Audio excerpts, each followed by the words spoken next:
কবজ করে নিয়ে আয়, এই জানটা আমার খুব আদরের বান্দা, কষ্ট দিবি না। মালাকুল মউত বলে আল্লাহ কিভাবে জান কবজ করব? বলে জান্নাত থেকে একটা রুমাল নিয়ে যা, রুমাল। সুবহানাল্লাহ।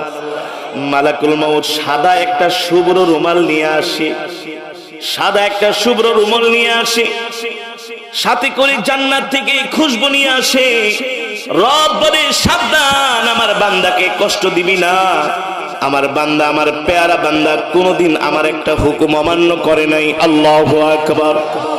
এবার মালাকুল মউত নেককার বান্দার কাছে এসে বলে, ইয়া আইয়াতুহান নাফসুল মুতমাইন্না, ইয়া আইয়াতুহান